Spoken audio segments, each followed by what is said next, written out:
When choosing a parent speaker for graduation, we aim to find someone whose last child is graduating from BACS and who has shown consistent support and involvement in the activities and mission of the school. Our speaker today more than fulfills those criteria. Bruce Cronlund has had children at BACS for the last 16 years, and he has been positively involved for all of those years. Please help me to warmly welcome Bruce.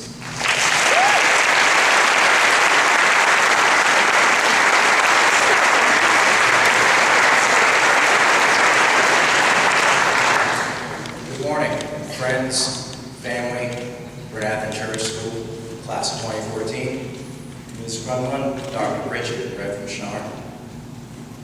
Back in the dark ages, before the internet, before cell phones, DVRs, GPS, and American Idol, I sat right where you guys and girls are sitting, looking up at some strange, random adult giving a speech, probably very much like this one. And to this day, I cannot for the life of me remember who that adult was or what he or she spoke about. That should fill me with a sense of freedom, I suppose. I can pretty much say anything I want up here as long as I fill the required time. Blah, blah, blah. Yada, yada, yada. All work, no play makes Jack a dull boy, etc. I mean, chances are pretty good that 33 years from now, you're not going to remember what I've said anyway. Okay, you know what? That wasn't really the best I can do. That was kind of uninspiring, wasn't it? Can I start over? Yeah? Okay. All right, I'm going to start over. You see what I did there? I made a pretty obvious mistake. It wasn't a huge mistake or anything, but everyone noticed it, didn't they?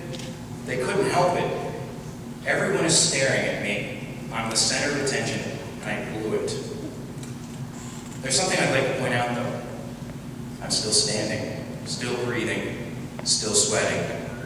As far as I can tell, the sun is still up, birds are still chirping, the KFC double down is still clogging arteries. In other words, I may be a little embarrassed, but the world did not come to an end. I do that a lot, make mistakes. We all do. Face it, we're going to make some boneheaded errors because none of us is perfect. And here's the thing. It may seem like crazy talk to you, but I think that making mistakes can be a good thing. Because making mistakes and figuring out how to keep from making them again is one of the important ways we learn. One of the ways we become better and smarter people, which is kind of one of the goals of this life, isn't it? Alexander Pope, a pretty smart 17th century poet, once said, "A man should never be ashamed to own he has been in the wrong," which is but saying, in other words, that he's wiser today than he was yesterday. Just to save you all some time and heartache, I'd like to share a few important lessons I've learned over the years. Teachers find all kinds of clever ways to determine if you've actually done the required reading for a class.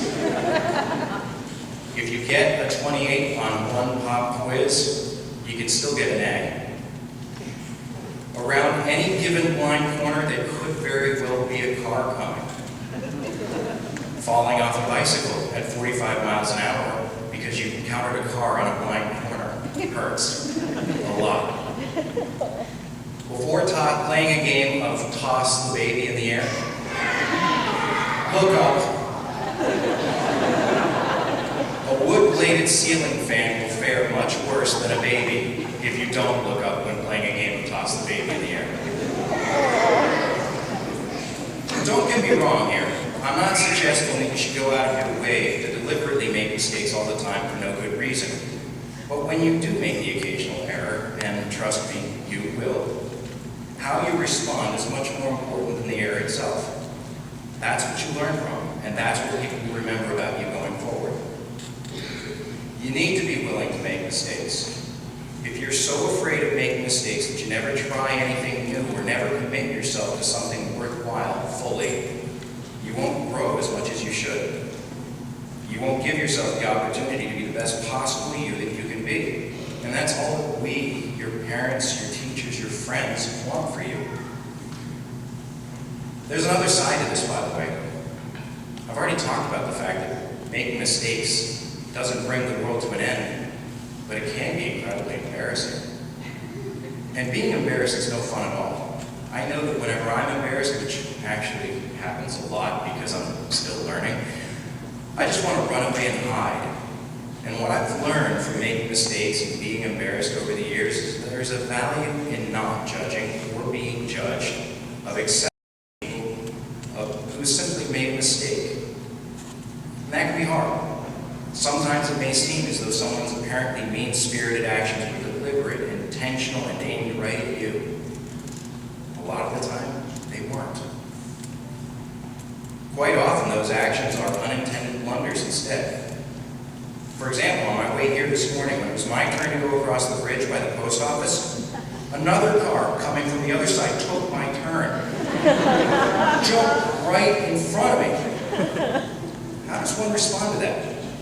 Should I get angry at that other driver? Stew over the idea that perhaps he deliberately got in my way just to inconvenience me? Or should I accept that he made a simple mistake, that he probably didn't even notice me, and forgive him? From my perspective, it seems that the more we're able to choose the path of charity and forgiveness when someone else has made an honest mistake and turn the other cheek, the better this world becomes.